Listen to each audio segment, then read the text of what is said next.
Grace McNally is a Brooklyn-based documentary director and producer whose work has been featured on National Geographic, PBS, Comedy Central, Netflix, and more. Known for her character-driven storytelling, Grace co-produced Slay the Dragon, a feature documentary about democratic values and voting rights in the U.S., which helped establish her reputation in the industry. She later co-directed and produced the acclaimed Netflix four-part docuseries Keep Sweet, Pray, and Obey, alongside Rachel Dretson. With a diverse body of work covering topics like international terrorism, the opioid crisis, and U.S. voting rights, Grace has also lent her expertise to political ads and campaigns for both the Hillary Clinton and Joe Biden presidential campaigns. Grace has an unwavering focus on ethical storytelling and creating safe, trauma-informed sets.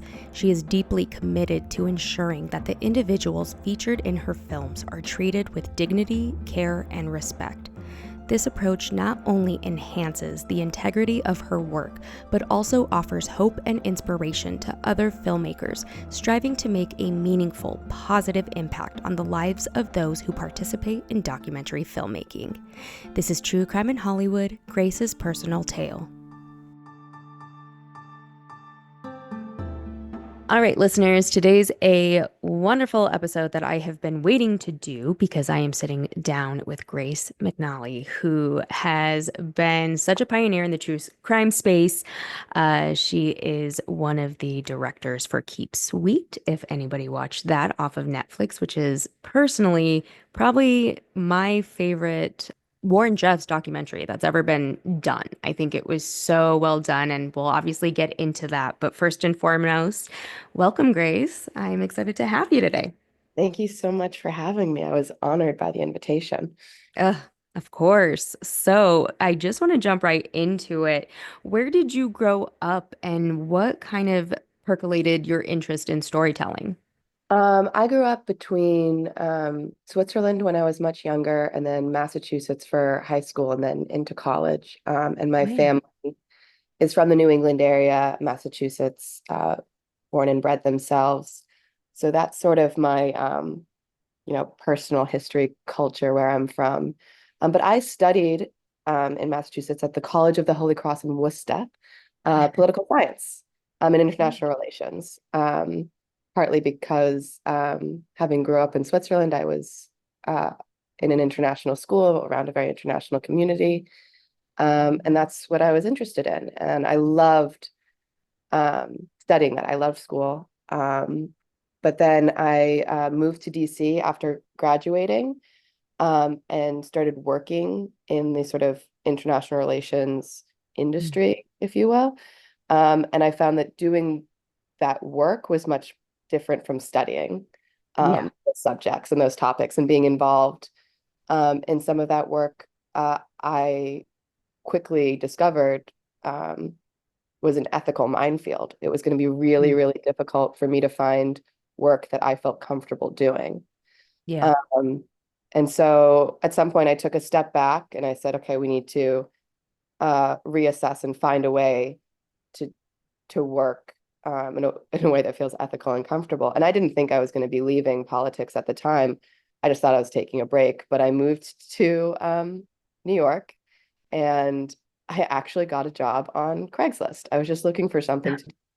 And they were looking for someone to be a, you know, intern um, on a film about President Gerald Ford. And they just needed someone who Wow. vaguely like wasn't afraid of slash knew a little bit about DC and the Hill because that's where most of the archival was coming from. That's who the secretaries were. We were making appointments with. And so for an unpaid internship, I was more than qualified. And it Right. turns out it was a really well-regarded production company run by two really well-regarded directors, Arc Media, run by Barrett Goodman and Rachel Dretson. And I got to work on that film about President Gerald Ford and ended up earning an associate producer's credit because it was just me and the director and the editor working on it essentially. Yeah. And that started my documentary career. I really loved making that film. I loved learning everything I possibly could about one specific topic, like down to what President Gerald Ford ate for lunch every day, which, by the way, Wow. is cottage cheese with A1 steak sauce on it. Um, Ooh. and still remember that a decade later. Um, and I thought to myself, if I could have this much fun um, learning about and making a film about, admittedly, not our most exciting president who's ever lived, false ego Mhm. notwithstanding, um, imagine what it would be like when I get to choose the stories I'm telling and what I'm studying to tell that story. So Right. I got hooked. Ugh. Well, we'll definitely get into more of ARC a little bit later in this, but what an exciting moment for you. But Craigslist, like I keep hearing this, that a lot of people got their careers off of Craigslist. Wait, it's not So, just me. Oh, you got to yeah. connect us. Yes, yes, yes, actually, and a DC person at that too. Yeah. But that it was for America's Most Wanted. That Wow. was the Craigslist ad to do their hotline and the tip line. So it's just, it speaks to like, honestly, where everyone's careers, it feels like, started from. So I love that story. Now, obviously, so with that transition, though, it would turn into more like investigative journalism, which then would segue you into the true crime world. Did you ever have any interest in true crime growing up or in college or anything like that? Really strongly no. Like Wow, I'm really? not interested in true crime, never like listened. Not even like, because during the podcast boom that happened, Hmm. maybe 10 years ago or Yeah. so, I was listening to everything. And I listened to Serial because everyone listened to Serial, but I was not on the true crime side of things. I was on the political side of the Hmm. podcasting world. And then, of course, This American Life, because we should all have a well-rounded diet of Ira Glass. But Yeah. it was really not a part of the things I was naturally drawn to or interested in school or even in the pop culture as it became popular. And Yeah. I really ended up working in this space because the first documentaries I made were about politics. They were Yeah. political in nature. Um, and one of the bigger ones being Slay the Dragon, which was about gerrymandering. Hmm. So Hmm. Hmm. there weren't a lot of filmmakers out there who were like, yeah, I really want to take on that as an interesting topic. That's going to be good for my career. People will watch a film about gerrymandering. But I really wanted to do that. So, and in so doing, I got a lot of experience filming in courtrooms, Mm. filming in and around courtrooms, filming with lawyers, just understanding that space and how to speak to people in that space and who to ask for permission to do things in that space. Um, and in gaining that experience, I became really useful to investigative journalists who a portion of their film ended up in a courtroom at some point.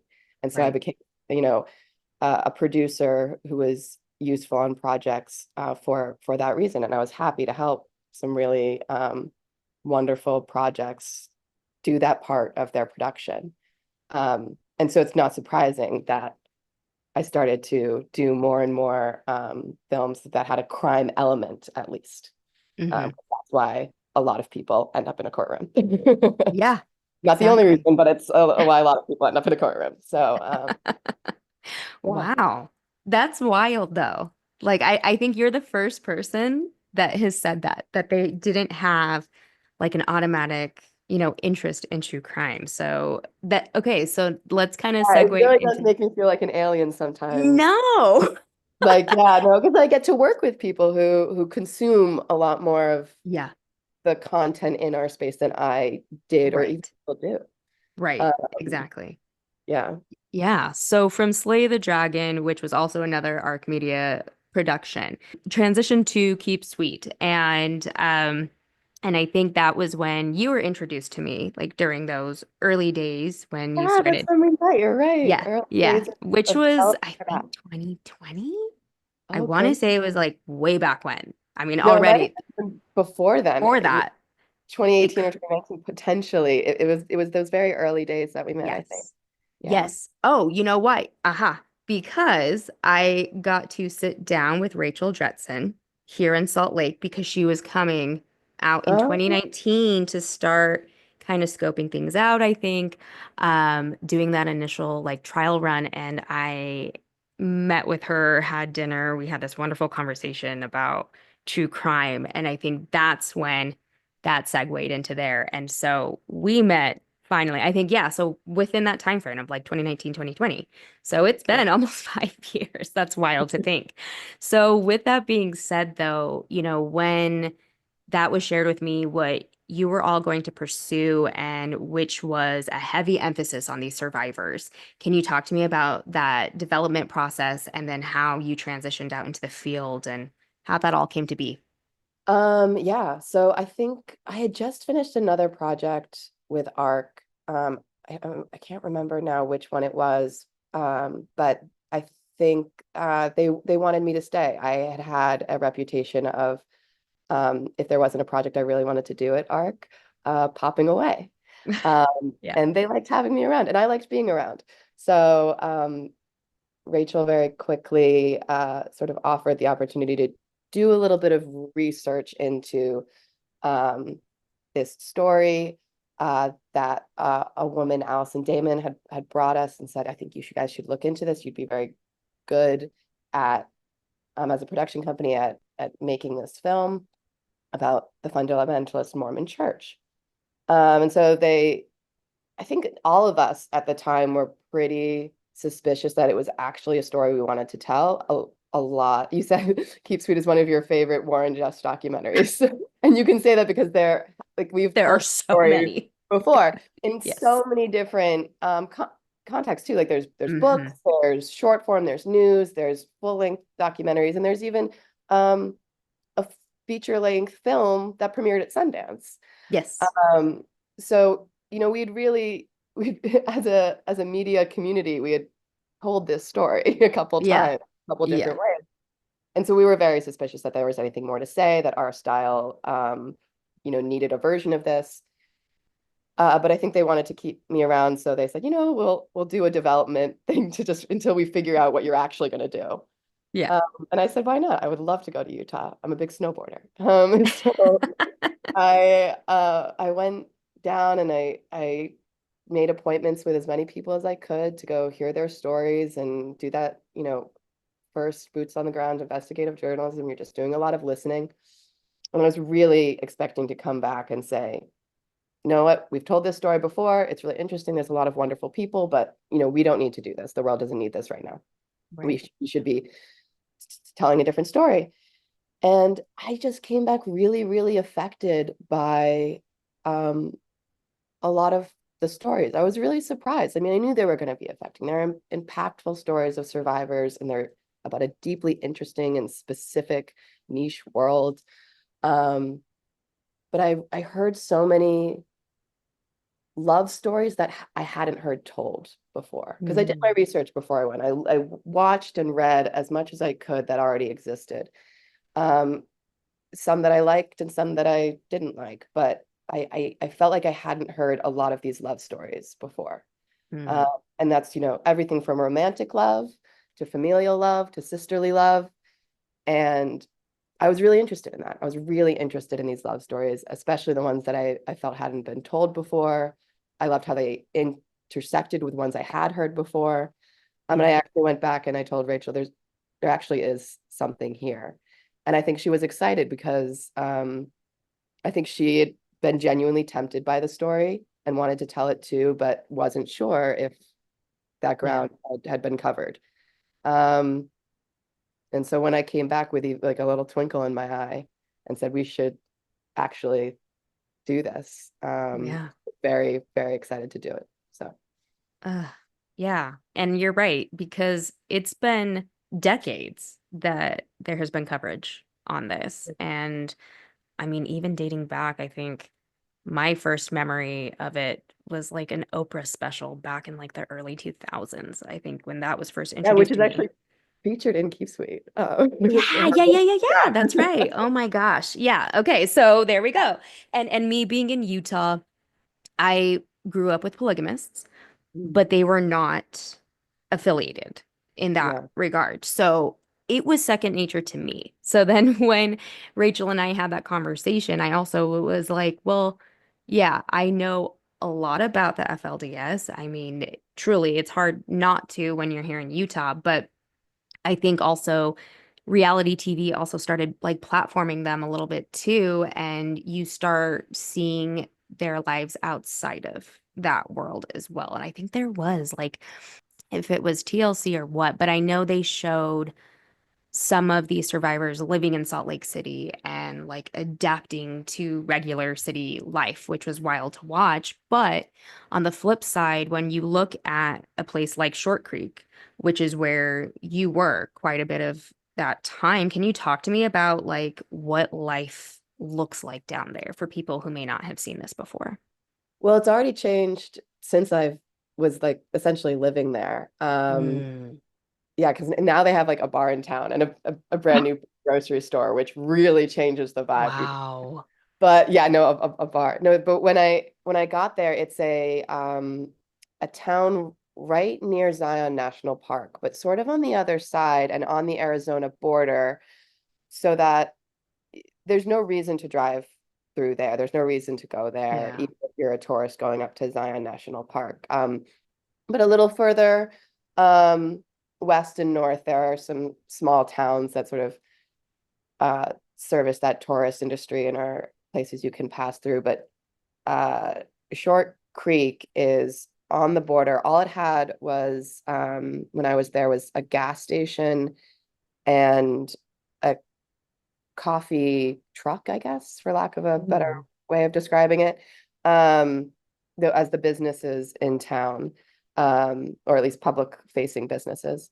And otherwise, there were these grand houses, huge, huge houses that could clearly fit a large family, mostly unfinished, uh, Mm. with Zion painted above most of the doors. And Wow. really, really small, like a couple of streets, even me who can, can't live without her phone GPS, even in New York City where the streets are numbered, figured out the lay of the land within like a day. And beautiful views, just like in this amazing, it's essentially the back of Zion National Park, this amazing Ugh. red rock Wow. canyons, Hmm. and big open blue skies.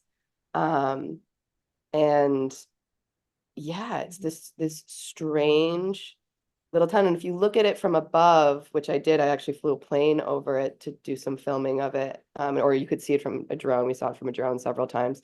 Right. It really does. You can see the lines of the town, like the last ring of houses, and then it just goes into absolutely nothing on every side. Wow. You can like see um this town. And it had been isolated for so long, and that's why the FLDS originally settled there. And they very, very intentionally kept themselves out of the way and separate.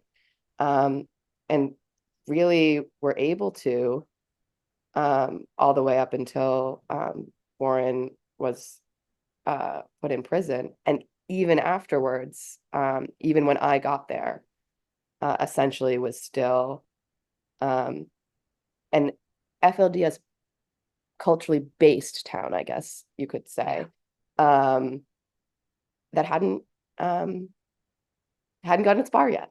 Yeah.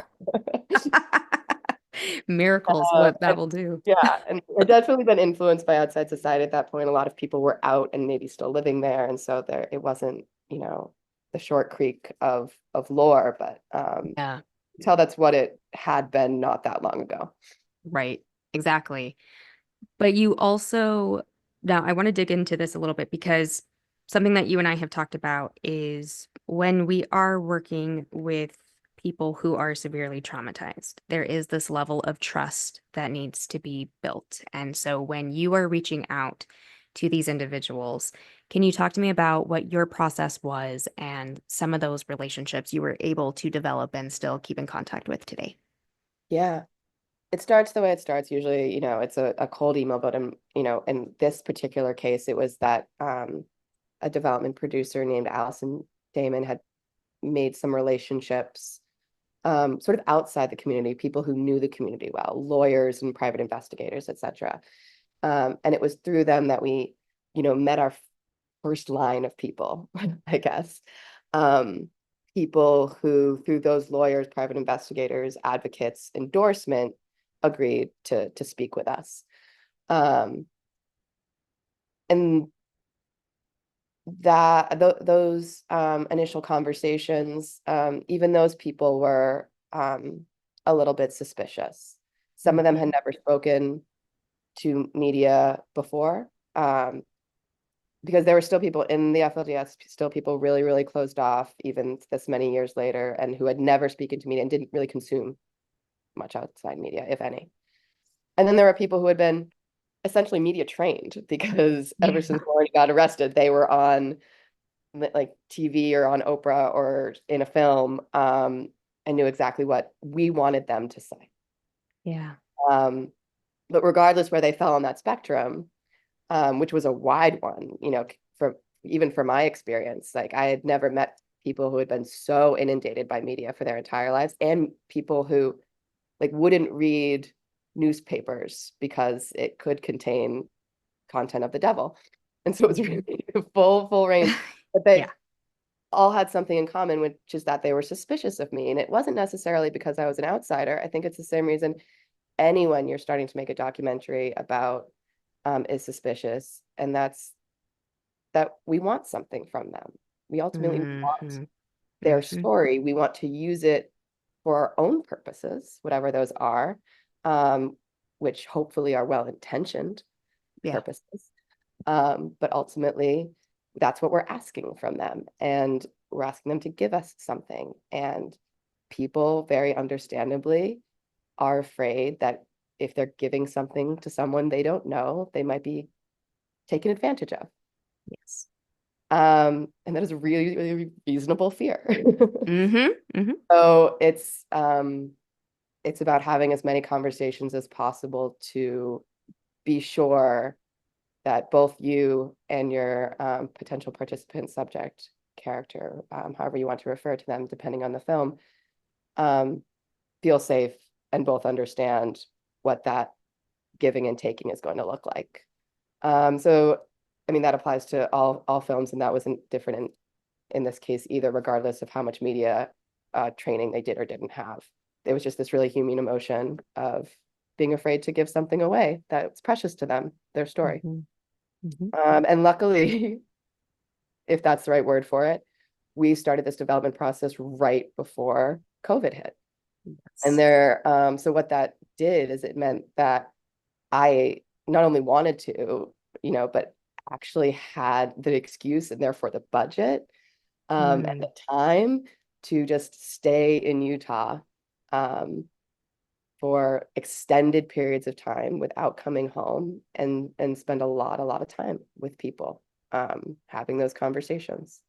Um, and I think that yeah, there's nothing better for a film than time, and COVID blessed us with a lot more of it than I think we otherwise would have had. And I think it made for a much more beautiful film than we could have had if maybe we didn't get that.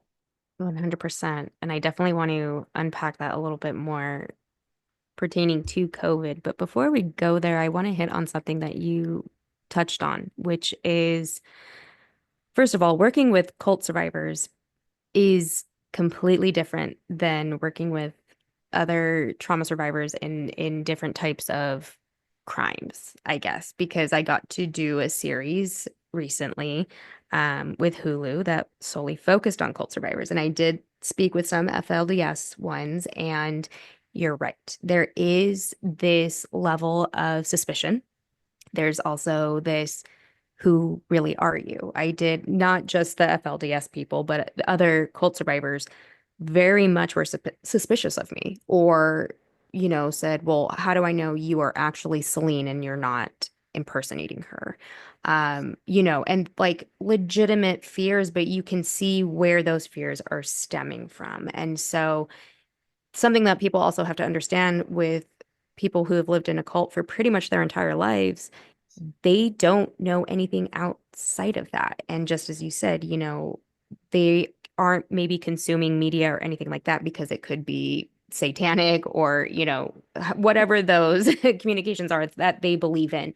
So it's a different level of understanding and meeting them in a place that makes them feel safe and secure. And as I realized, okay, I'm working with people who were based out here in America, but then others who are in other countries, and it's all the same. Like they all had the same reactions to me. So I think it's important for people to understand at that point, then once you are sitting down and interviewing them, being able to have that connection with them probably allowed for them to be a little bit more open and receptive to you. Can you talk to me about that process when you did finally get to sit down with them, do these interviews?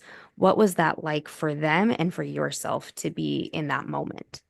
I I was probably um a little hyper concerned about creating a safe, comfortable space. Because prior to that, I had not necessarily been primary person in charge of the space. I might have been the interviewer, I might have been the lead producer on set, but there was always a a decision maker above me in situations where there was a trauma survivor that I was actually working on. So this was the first time I had trauma survivor and I was in control of the container that my interview would be taking place in a really big way.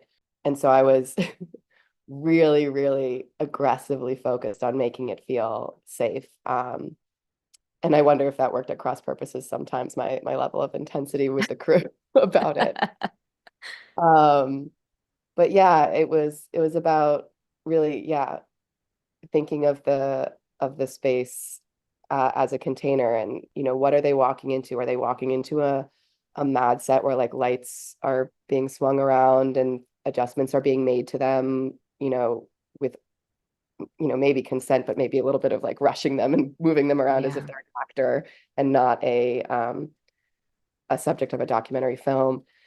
Or is it calm and already set up in a place where they can sit down and introduce themselves to everyone in the way that they want to do that, um, and find a way to be comfortable and like uh, meet me and negotiate the differences between this space, which has cameras rolling and is a little bit more formalized than all the spaces we had met previously, which might have been a restaurant or their home. Sitting down for those interviews with people who I know were going to be telling me, not for the first time, but for the first time with cameras rolling, some really, really intense things. Mhm. Um, I just took it really, really seriously, Yeah. and overproduced the atmosphere and the space for both of us so Mhm. that we felt we could really do what we needed to do. And I hope my I do feel that my crew forgives me for my level of intensity about that because I think they had the same hope for the subject and for me. They wanted me to do a good job too, so they wanted to help me do that. Um, but yeah, I was hardcore. Yeah. But rightfully so. And I think I would rather hear you were hardcore about it than, just whatever happens, happens and you get to a set. But thank you for doing that regardless, because I know that is important to you and making sure that there are safe practices and everyone is feeling comfortable. So I appreciate that. But getting back to the pandemic, because I don't think I necessarily have really much people talking about this and how difficult those, barriers were in terms of still having to film, still having to get this done. Like you said, you were there for stretches of time, but what other things impacted the filming of this? Yeah, I mean, I think I had a really, really unique COVID experience because um, as far as production goes, it was really just very helpful to me. And then we Right. also had extra time to do everything, and we gave ourselves extra time because we knew we were going to have to, you know, move more slowly and carefully to keep everyone healthy. Hmm. And so we did, and it just made everything easier because I don't know, it doesn't matter what job you're doing, money and time were always going to be helpful. And that's what COVID really afforded me were those things. And then on the flip side, I think um, production was really, really difficult in a lot of places because people were taking COVID very seriously, but people in Utah were not. Hmm. So I could still function in ways in Utah that I think I couldn't have functioned in other places in the country that were more locked down. Yeah. And people were more willing to spend time with me in person. There was also more outdoor space in Utah, Yeah. like capacity and willingness to, and like cultural normalcy around just like hanging out outside. So we like that was really easy too. Um, I think the only challenge I remember being very genuine was because a lot of the subjects very strongly felt negatively about mask wearing. Um, Mm, to have to keep my crew safe, I really, really wanted them to wear masks, and all of yeah. them personally did as well. And we really had to negotiate that with some of the subjects who really didn't want them to be wearing them. Yeah. And I had to make really tough calls about my behavior as sort of an intermediary between these two spaces because it was very clear the crew should always be wearing a mask. And it was very clear that these people could not be controlled and were autonomous people who were going to do what they were going to do. And so then Right. how did I operate in between those two spaces um, to keep both sides comfortable and safe? Yeah. uh, was tricky for me sometimes, and it did get quite extreme on a couple of different occasions. I was only by myself at in this moment, so I wasn't concerned about anyone else, which helped. But I was threatened with gun violence on more than one occasion. Oh um, my gosh. Move my mask. And I was like, okay, odds of getting murdered by a gun, super high. Odds of getting murdered by COVID, like, I don't even know what those are. Can I call Fauci? So, yeah, it got dicey. Like, they weren't kidding about the I don't like Shit. masks thing. It wasn't like a Thanksgiving bad dad joke moment. It Yeah. was serious to them. So, yeah, that was a Wow. negotiation that was tricky. But other than those situations, um, I got time and money out of COVID, which I adored. I mean, it was interesting how to navigate. Yeah, during those COVID times. I had to shut down a whole shoot day. Think in 2022. Yeah, we were in a small town in Texas, and we get to the person that we're interviewing, no mask. She comes out and says, "By the way, I've got COVID."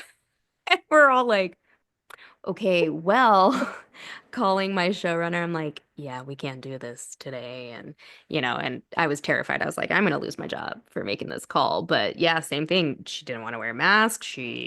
Yeah, it was just like, all right, well, we've got to figure this out. And it was hard because, yeah, like, how do you navigate that? We had strict requirements of what we needed to do. But I mean, yeah, that's pretty wild. And then the irony of that is I caught COVID on a different shoot, and I had to, again, back in Texas from Houston, had to drive myself back to Utah. I was so sick that I finally had to stop in Moab. And while I was in Moab, I binged Keep Sweet and watched the whole thing. So Oh my goodness. but with that, the beauty in being able to be uninterrupted, I got to fully immerse myself into the whole thing. And it was no surprise to me the success that it had.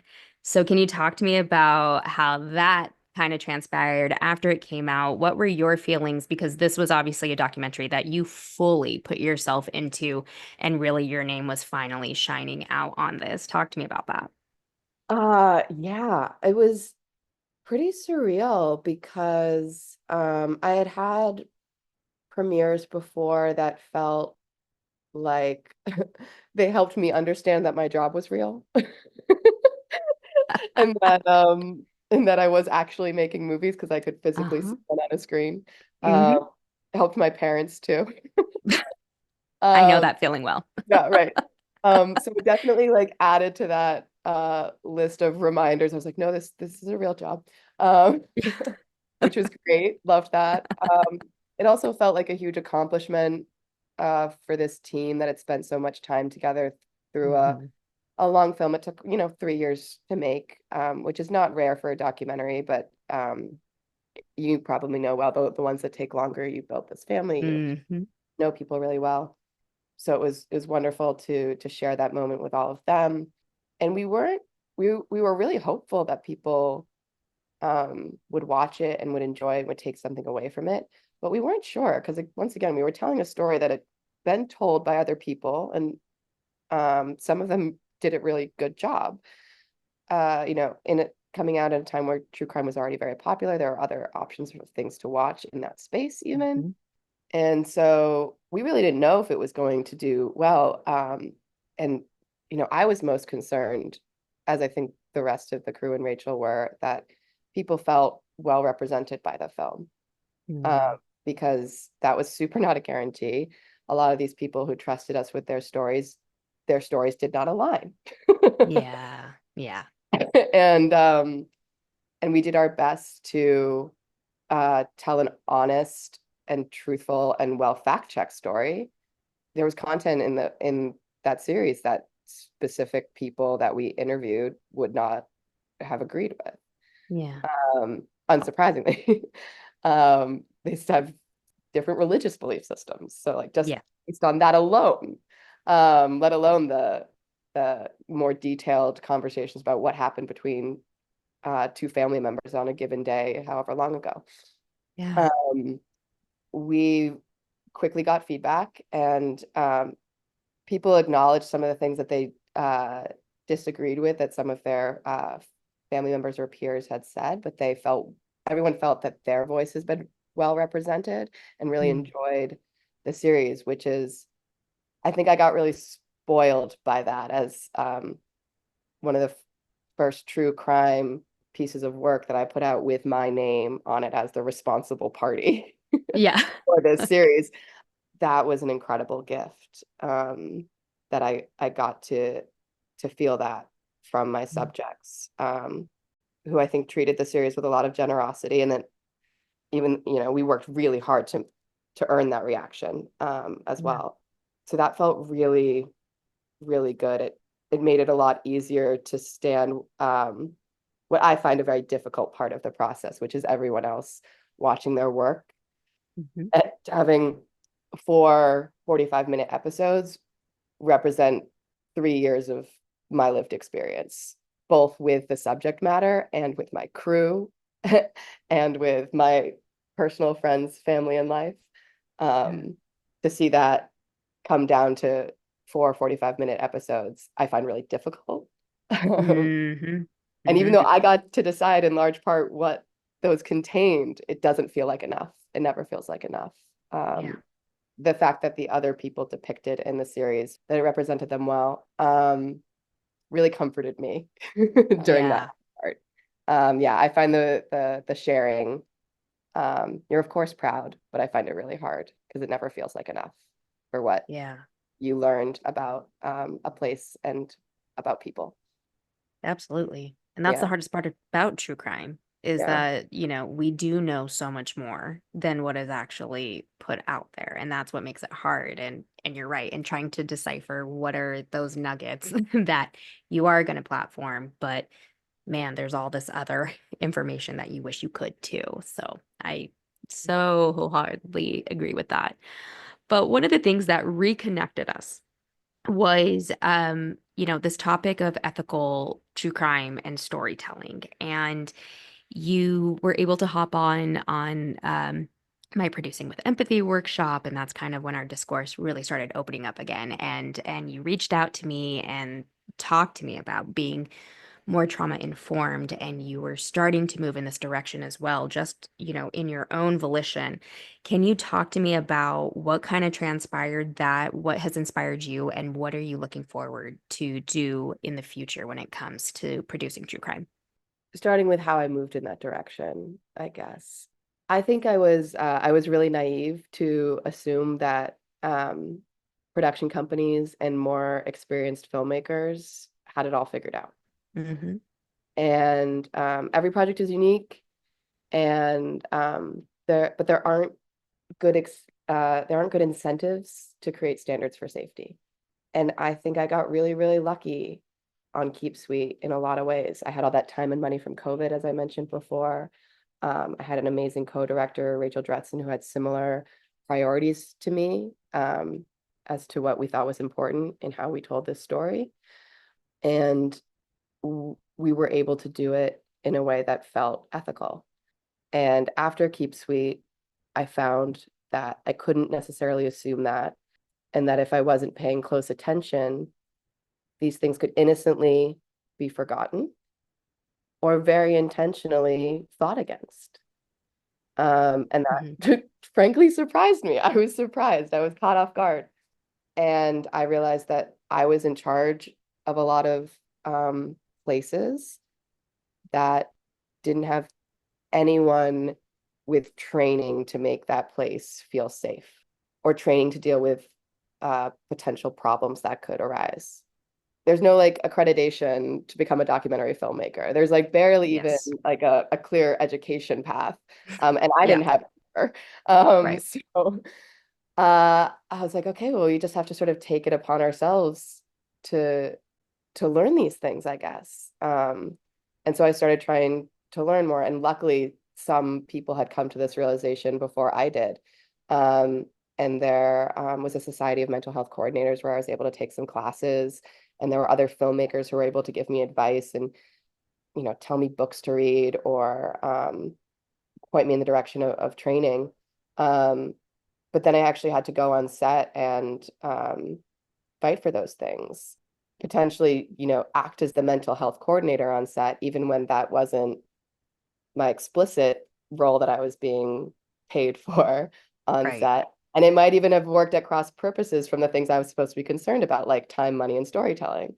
Yeah. Um, as I found myself realizing that there were some resources, but definitely not enough. Realizing that even as I took advantage of the resources that were available, I felt there was more we could and should be doing as filmmakers to operate ethically. I ended up here reaching out to you and trying to talk to other people and still a little bit confused about what we should do to make it feel like we can still tell not just true crime stories, but all kinds of stories Mhm.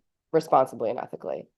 I don't know that we're always doing it well now, and that scares me. I don't want to ever end up stuck or be responsible for someone else getting stuck in a situation that they feel is unethical. Yeah.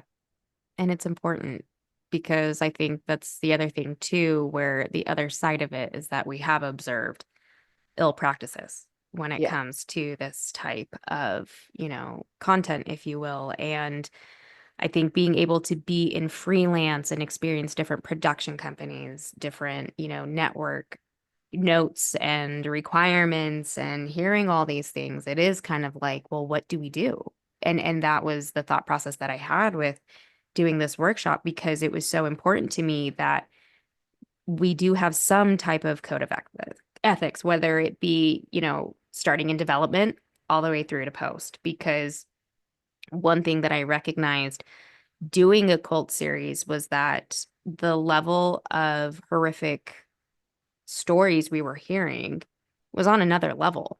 And it was mm, starting to affect the editor. It was affecting our PAs. It was affecting, like it started trickling out because, I mean, who wants to necessarily sit there and be able to ingest the most traumatic, horrific stories of children, being in a cult and being abused viciously every single day?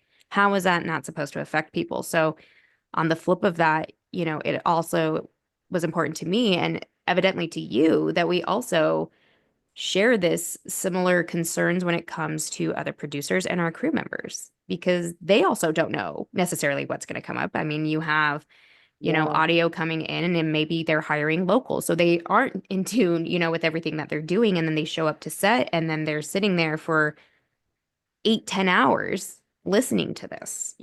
What do we do? What is the standard? And I think where we are at in an industry where everything is so fast paced, and especially right now where budgets are being slashed, there's a lot of playing loose and fast with, with people's trauma. And I think that's really what started to concern me of, okay, how this is going to become a bigger issue. And the reason that this podcast exists is to be able to have both sides of these conversations to say, I want to hear from trauma survivors and their experiences doing the shows and films that we are creating so that we can educate ourselves as producers and crew. Uh, but on the flip side, I also want people to hear how hard it is for us to be able to do our jobs because it is a unique job. So, needless to say, hearing everything that you were doing, um, after reconnecting was just music to my ears that there are people like you out there who are doing this and again by your own volition, by your own determination of wanting to do something. And I think that speaks to the person and filmmaker that you are and the storyteller that you are. And I can see how much that has changed you, over that course of time. And knowing that you were doing a documentary on Gerald Ford, and then going to slay the dragon and then coming here. I mean, and it also speaks to, who Arc Media is. And I've highlighted them, a few times now with Sarah Kalin and then having Amanda Campos from Why Can't We Talk About Amanda's Mom?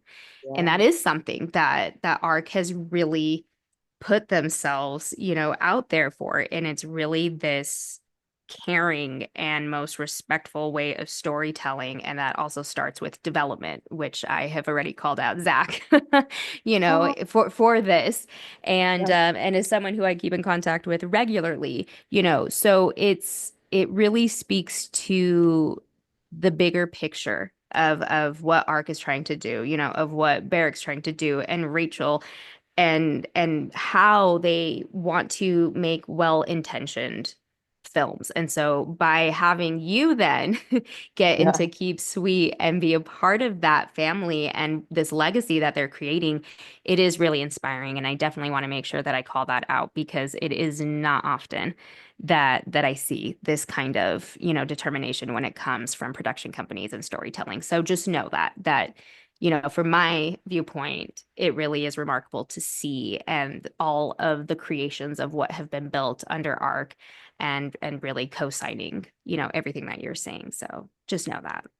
Yeah. Yeah. No, I think like it's a special place, and I think it partially comes from the trust Hmm. uh that, or I'll speak from my experience. I felt really trusted um to be the person who was on the ground in the field in Utah. And because I was there, what I said was necessary, that was trusted. Hmm. It wasn't questioned. I was never told I was, being overly emotional or needy or ridiculous. I was trusted as the Hmm. expert on the situation because I was physically there. And that made a huge difference. And I think I was a maybe slightly naive businesswoman at the time. And because I felt that trust and was able to act on it, that really extended to our distributor, Netflix. So when Hmm. they, gave us notes or asked if something was possible or wasn't sure if we should get a little bit more time, a little bit more money, whatever those decisions that a distributor makes are, I just never questioned that they would believe me, that what Hmm. I needed was what I needed. And I didn't feel like I was ever putting my foot down. I was just, I assumed I would be trusted. Yeah. And I think that sort of blind confidence got me really far with some of those moments of decision making. Trusting the people making the content Yeah. is really important. And yeah, I think that one of the things that really worked on Keep Sweet was that. That's awesome. I'm happy to hear that. Now, before we transition to getting to know Grace a little bit more, what guidance would you offer someone who's wanting to pursue a career in investigative journalism, but particularly focusing on true crime? I have to think about how to answer this because as we already discussed, true crime wasn't necessarily something I was personally interested so I can't like speak to Yeah. that. And then I really didn't plan this career either. And I do give advice about how to do it because I feel like I should try, but I don't know that it's good advice. Um, um, all right. A couple of things I've recently learned now that the true crime industry, documentary industry is more popular than ever. More production companies are taking it on. Mhm. There's more money in it, and there are fewer standards. A fact check and a legal check are different, and you need both. Be absolutely clear on who has creative control over a Mm. project, and know what promises you can and can't make to subjects, participants, characters. No, you should know what your subjects have signed and do your best to help them understand what they have signed. Ask for things like a mental health coordinator, the budget for things like the fact check and legal check being separate. Ask for those things early. Have a clear primary point of contact for anyone who's either a source for the film, whether that's just information or photographs or something, um, and subjects, participants, characters in the film. Maintain that point of contact or transition it clearly if you have to. And that's from development all the way through the end of post to the premiere. At that point, I think it gets tricky how those relationships can either be sustained or not. And I don't know the answer to that question for myself. It's probably different, filmmaker to filmmaker and project to project. Those are Yeah. So fantastic. yeah, I think those are that's what I Yeah. got. Yeah, no, those are great. And those are all very important. And you're right. The difference between a fact check and a legal check is massive. But the point of contact, oh boy, that is one that trauma survivors really, really want when it comes to doing projects. But even like any, documentary, it is hard because people do get passed around and it gets confusing. But yeah, I actually like all those. Yeah, I mean, like the thing, like a fact check and a legal check are different, and you need both. It angers me that I feel like I need to say that on a podcast as advice. It really makes me upset, but Yeah. it is.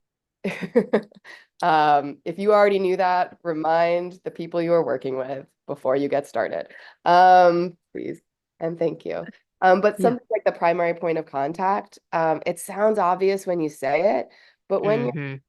a filmmaker in the middle of your edit and you've gone for a couple of weeks and you're stuck on something and really nothing has changed. You're still just like making the movie, and it actually takes that long miraculously, even though people can post a beautifully edited, strongly tight scripted TikTok like 10 times a day. Uh-huh. We Hmm. take 3 years to make a movie. That's how we that's how we do things. So it can be very confusing for someone who isn't working on the project every day to understand where it stands Hmm. to that person. They just haven't heard from you in a long time. Yeah. And you may feel that you have nothing to say other than like, I'm still making the movie. You know, once you say it, it seems obvious, but I had to be told or learn. Even if you have nothing really exciting to report, it feels really comforting to hear from people. And I had just gotten lucky before. I was friends with a lot of my subjects or wanted to check in naturally for Yes. other reasons. So then that was okay. But the more I've worked, that has been less consistent. And so I've had to make a concerted effort as a professional to make sure I am reaching out and updating them to say that I'm still just editing. And yes, it really does take that long. Yeah. Yeah. Well, I like it. Thank you for sharing that and your wisdom. All right, Grace. So these are just a few rapid fire questions. I promise no answer is wrong. So whatever comes to you. What is the most I interesting would thing? tell someone. What's the most interesting thing you've read, watched, or listened to recently? Because I'm developing another documentary that would essentially be a biography, Hmm. or some version of a biography. I listened to Dolly Parton's America, which is Radio Lab's Jad Abumrad doing 9 whole long episodes in his full Jad style, Radio Lab style, about Dolly Parton. And it's Wow. excellent. I'm always so jealous of the podcast world because they have smaller flash drives and they often can like narrate their stories, which I really wish I could do sometimes when my bites aren't lining up.